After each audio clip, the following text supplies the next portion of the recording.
importante mencionarlo, que bueno, está siempre acompañando estas luchas. Me proponía Marco, sin duda, por los días que estamos atravesando, una forma iconográfica de comenzar, ¿no?, con la imagen de Santiago Maldonado. Bueno, un tema que particularmente me ha tocado bastante por el fondo, ¿no?, la causa que estaba acompañando Santiago, la tierra, que queda un poco desdibujado obviamente ante una desaparición forzada, pero no hay que perder de vista el eje que estaba acompañando una lucha territorial, una de las injusticias históricas que tiene nuestro país, que es la fundación sobre un genocidio originario. Y en paralelo a eso estamos viviendo días bastante complicados para las organizaciones populares, los periodistas que estamos trabajando estos temas, abogados. Venimos de un mes bastante intenso y duro. Bueno, no tienen por qué conocer, pero quienes conocen mi laburo saben que tenía una visión crítica con el gobierno anterior y con distintos gobiernos. Pero sin duda que lo que se ha vivido este último tiempo me parece que marca un punto de inflexión y hay que estar atentos y sobre todo fortalecer solidaridades entre los distintos espacios que tenemos, un horizonte común que tiene que ver con lo que dice Marco, un horizonte de vida digna. Digo, de fondo lo que está en juego es eso. Vivimos en Córdoba días muy duros hace unas semanas, organizaciones populares que las dieron vuelta literalmente, mensaje claro de amedrentamiento, compañeros abogados también amenazados indirectamente por el mayor consorcio de comunicación del país, por la tarea que están haciendo ante la Corte Interamericana. Entonces me parece que de fondo la imagen de Santiago, si hay algo que vino a hacer, es unirnos en todas estas luchas. Me parece que logró lo que no logró ningún espacio político, que es hermanarnos en este horizonte común. Ahora sí voy directo al libro. Antes que nada, bueno, comento que es un trabajo periodístico de divulgación, no tiene obviamente pretensión académica, pero fue editado por una editorial universitaria, lo cual es algo a destacar. La Universidad Nacional de Villa María tiene una editorial y evaluó el proyecto y lo aceptó, a pesar de que no era un trabajo académico. No deja por eso de tener muchas voces de gente que está haciendo lo que entendemos nosotros como ciencia digna, intentando un poco fracturar desde el diálogo de saberes estos discursos hegemónicos que atraviesan todos nuestros campos. En mi caso hablo particularmente sobre el agronegocio, pero no puedo hablar críticamente, sino una reflexión crítica sobre mi trabajo. La comunicación también está atravesado por el mismo modelo de sociedad que habitamos. Bueno, antes que nada un contexto. Córdoba, digo siempre, no es una isla, está dentro de un escenario nacional, regional y internacional de modelos de desarrollo, economías de enclave, de consenso de los commodities, como lo llama Maristeles Banco, consenso de Beijing, según Horacio Machado. Tenemos 20 millones de hectáreas de soja, más del 50% de la superficie cultivada con esa oleaginosa, por eso hablamos de monocultivo.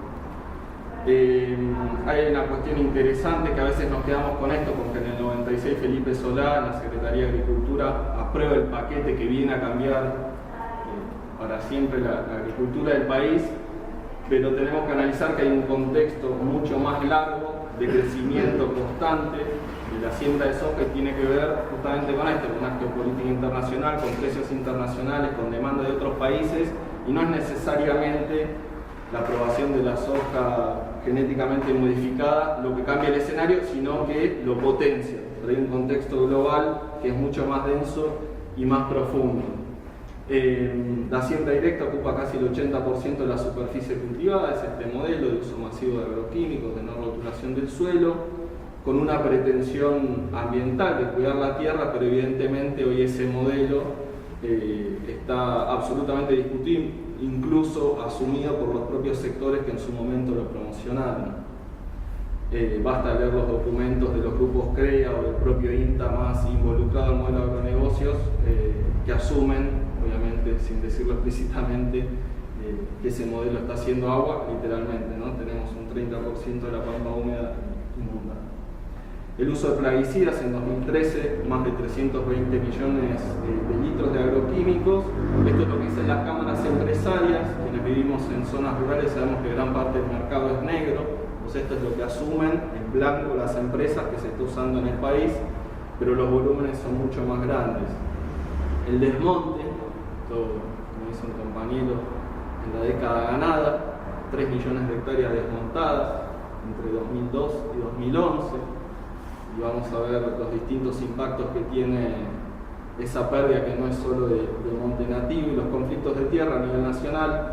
Un piso de 857 situaciones conflictivas, 60.000 familias campesinas indígenas afectadas y más de 9 millones de hectáreas en disputa, que es lo que se está discutiendo ahora, lo que vergonzosamente ayer el Senado no acompañó para extender, para prorrogar la ley 26.160 de regulación y registro de las tierras indígenas. Los números del modelo, en base a datos oficiales y de las cámaras empresarias, el uso de plaguicidas en las últimas 2 décadas aumentó 858%, la superficie cultivada un 50% y los rindes aproximadamente un 30%, con lo cual queda demostrado en los análisis de las propias empresas y los balances que el gran negocio es la venta del paquete químico. El mapa del modelo, bueno, un mapa ya muy conocido de la expansión y la intensidad del cultivo de soja a nivel nacional.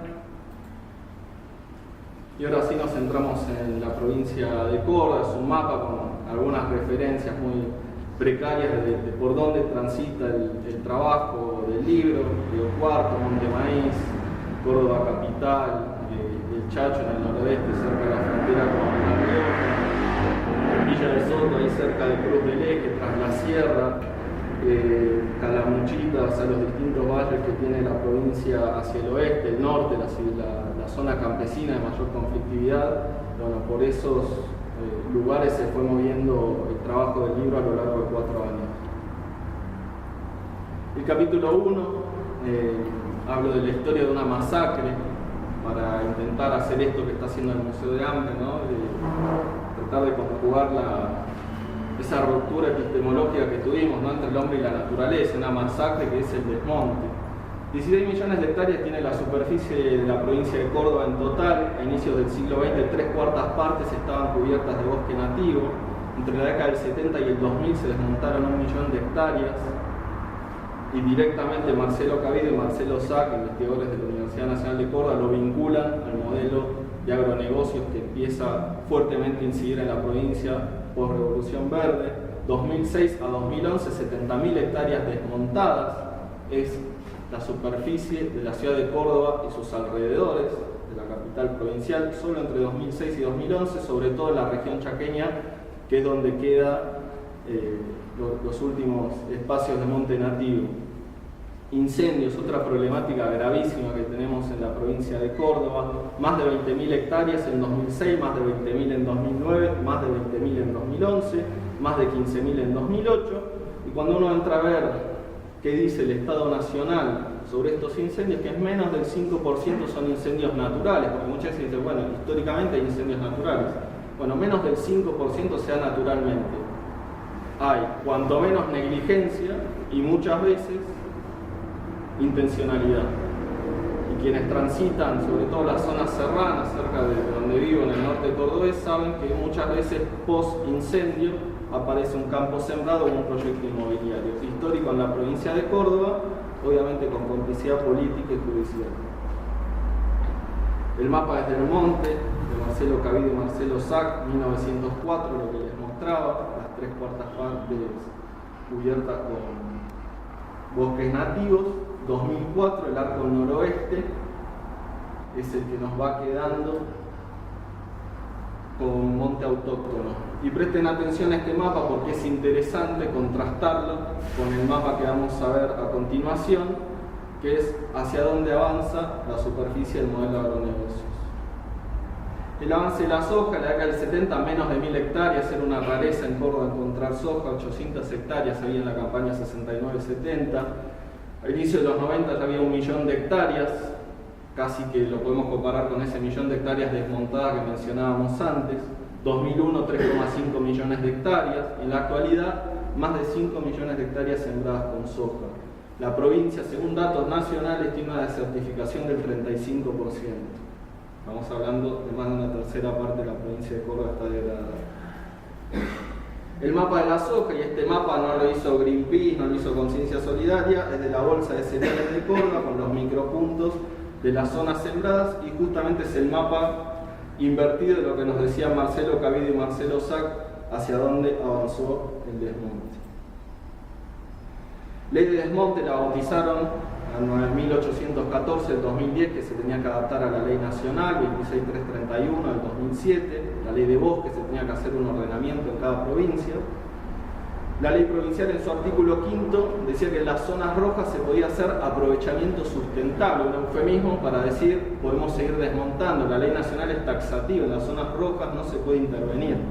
Bueno, la ley provincial, que fue una estafa también porque trabajaron durante meses, prácticamente un año en comisiones por toda la provincia con técnicos, con organizaciones ambientales, campesinas, sectores del agronegocio, y habían acordado un texto que ingresó a la legislatura y finalmente la mañana siguiente la ciudad de Córdoba se despertó encontrando esta ley vergonzosa. 4 millones de hectáreas tenían que estar en zonas rojas, según lo que había trabajado esa Comisión de Ordenamiento Territorial de Bosques que presidió la doctora Alicia Barchuk, una agrónoma muy comprometida con todo este trabajo, y dejaron en zona roja menos de 2 millones de hectáreas. Había entonces 800.000 hectáreas de bosque bien conservado en la provincia, 5% de ese bosque original. Luego de la ley queda el 3,5% y cada vez nos queda menos. Todos los días en Córdoba se sigue desmontando. El segundo bloque se sienta en el impacto de los agroquímicos sobre la salud de las poblaciones. Hablamos de la salud colectiva, ¿sí? Porque estos estudios que nos presentan las empresas nos hablan de situaciones agudas, de casos de laboratorio, pero no nos dicen qué está pasando en la situación ambiental, digamos, y en la interacción de todos esos factores que están conviviendo con poblaciones rurales. La ley 9164 del 2004, una época muy conflictiva en la provincia respecto al impacto que empezaban a sentirse en las poblaciones de los agroquímicos, establece un límite de 1.500 metros a las aplicaciones aéreas y de 500 metros para las terrestres.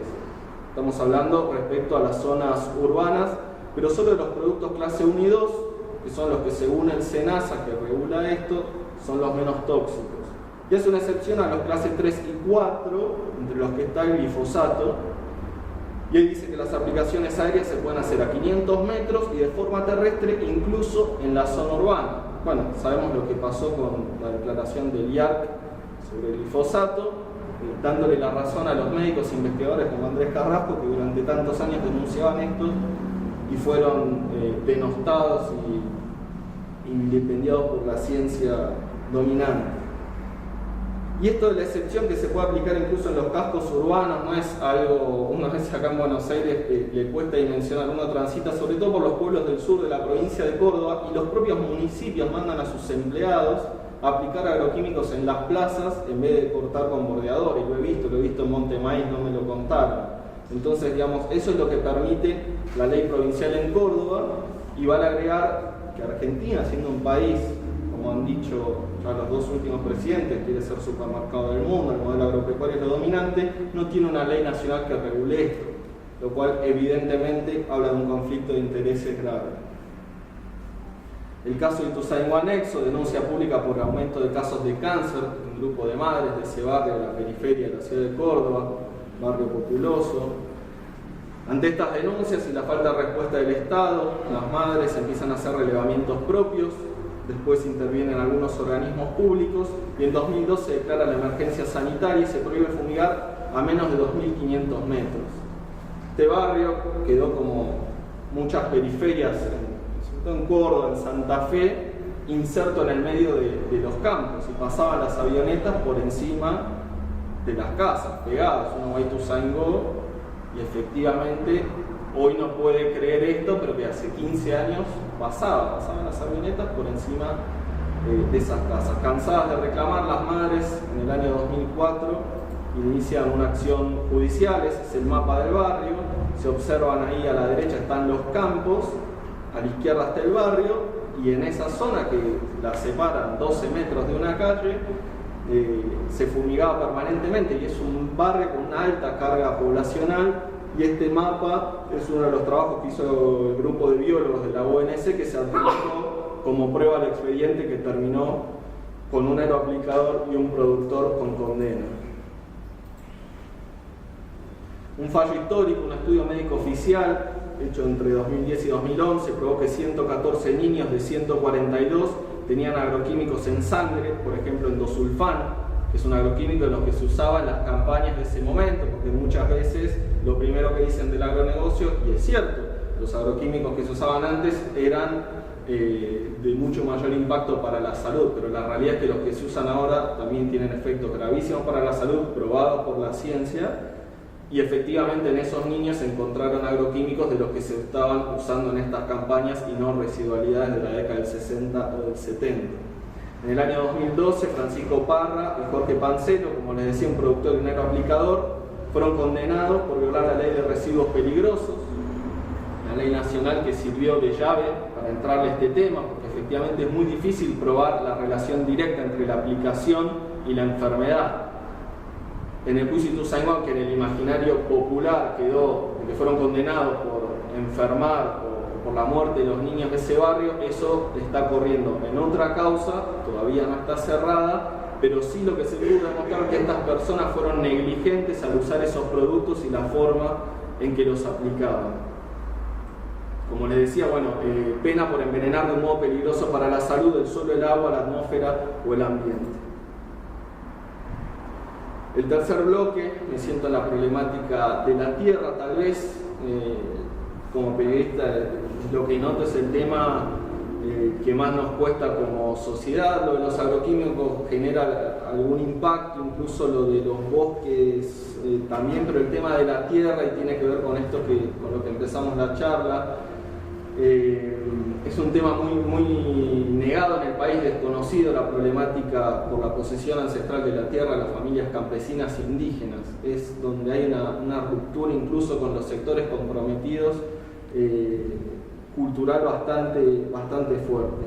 Córdoba tiene la ley 9150 de saneamiento de títulos del año 2004, también una época de alta conflictividad en la provincia por la posesión de la tierra, sobre todo en el norte provincial y en el sur de Santiago del Estero, un territorio con muchos denominadores comunes.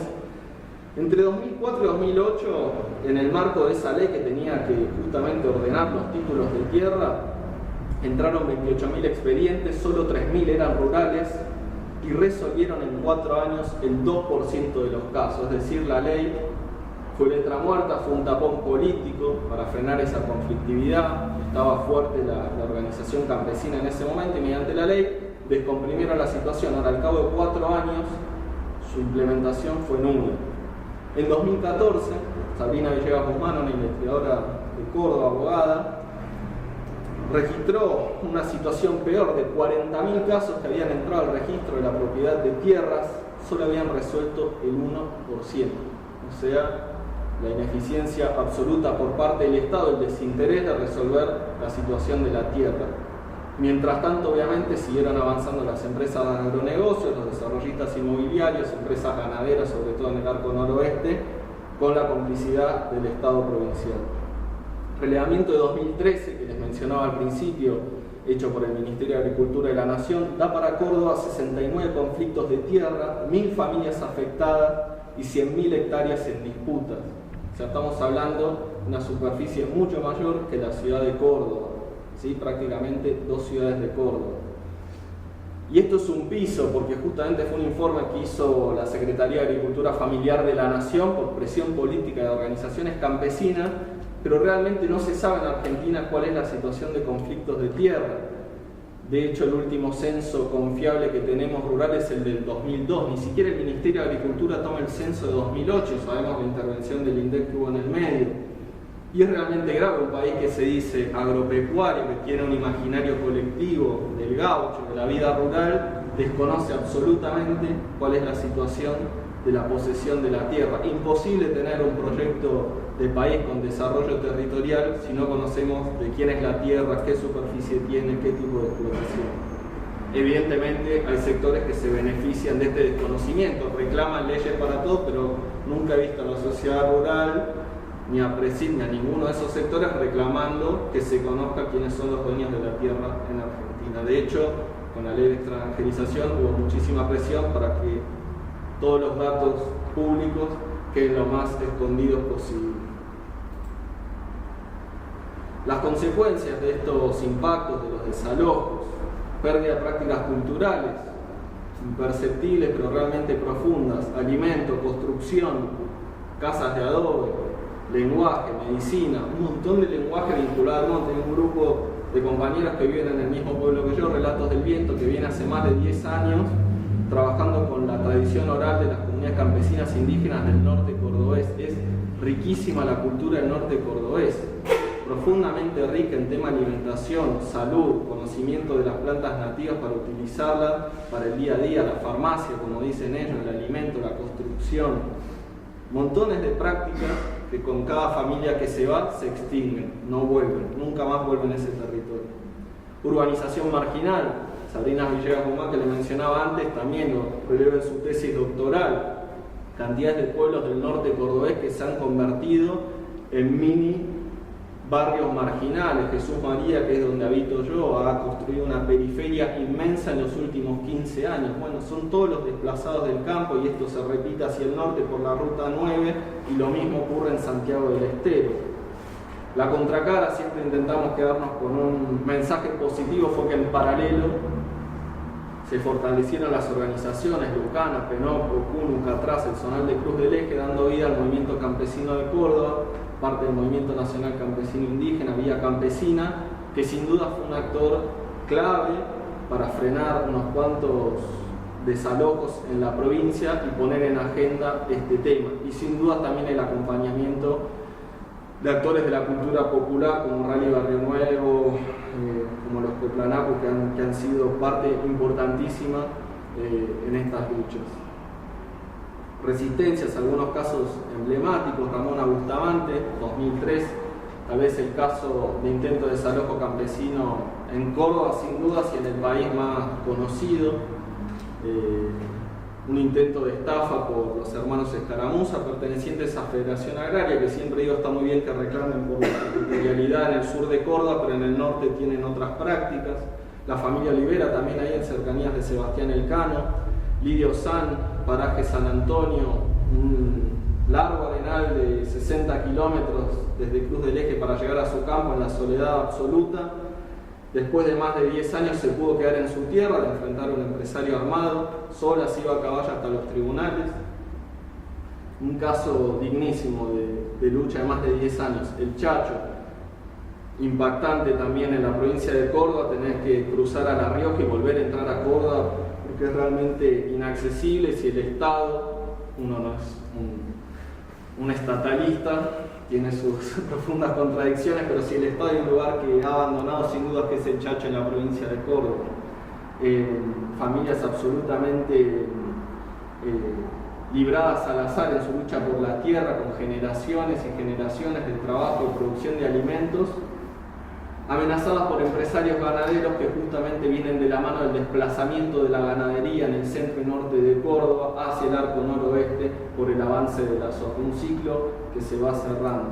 Y la libertad, desde el año 2006 en conflicto, más de 20 familias habitando unos parajes cerca de Quirino, con generaciones y generaciones también ahí, y un conflicto no resuelto, incluso por una estafa donde está vinculado el gobierno provincial y que nunca ha decidido dictar la expropiación de esas tierras, dejando a estas familias, al igual que Ramona Bustamante, sin sentencia firme, con la duda, con la incertidumbre. Realmente es terrible, hay que estar en esos lugares con esas familias, escucharlo, de generaciones y generaciones habitando, trabajando la tierra sin saber cuándo van a llegar de nuevo policías, jueces, cómplices a intentar desalojarlos.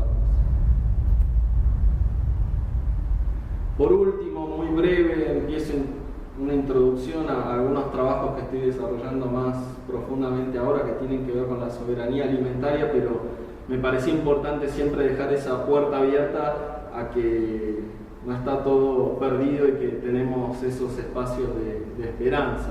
La ciudad de Córdoba, a pesar de que absurdamente el 50% de las verduras de hoja, por ejemplo, no llegan del cinturón verde local, históricamente tuvo un cordón periurbano riquísimo la ciudad de Córdoba, que eso ha sido desplazado de un lado por la soja y del otro por el desarrollismo inmobiliario, que es realmente brutal. Pero tenemos la contracara de 16.000 huertas familiares, 124 huertas escolares, 9 huertas comunitarias que están intentando de a poco disputar, tejer redes y empezar a retomar esto que estamos hablando acá, que es la soberanía alimentaria. En 2013 se crea la Cátedra Libre en la Universidad Nacional de Córdoba, importantísimo, un lugar de disputa clave, porque sin duda que la Facultad de Agronomía de la Universidad Nacional de Córdoba es uno de los espacios de discusión del modelo, es uno de los espacios que exporta justamente la práctica y el discurso del agronegocio de forma profunda, no solo a la provincia de Córdoba, sino al resto de las provincias, o incluso estando en Bolivia, uno sabe que incluso en la medialuna boliviana, también Córdoba es una referencia técnica, productiva y cultural de lo que es el modelo de agronegocios. Entonces, disputar estos espacios desde lo discursivo, con prácticas concretas en el territorio, como viene haciendo la Cátedra Libre, es absolutamente clave, y agregado con una feria agroecológica que funciona en la ciudad universitaria de Córdoba todos los sábados, cada vez con más visitantes, es un faro, un horizonte que sin duda nos falta muchísimo. ¿Qué hacemos con los sectores populares? Esa es mi gran pregunta, porque la realidad es que asistimos sectores, por usar una terminología sociológica, de clase media, pero me parece que es importante ir ocupando esos espacios, transitar y ir ganándole terreno al otro modelo. Más de 20 ferias y mercados de pequeños productores organizados en toda la provincia, y todos los meses nos enteramos que abre un nuevo espacio, ¿sí? Disputándole a los precios, disputándole a los alimentos de mala calidad y tejiendo sobre todo solidaridades entre productores y consumidores.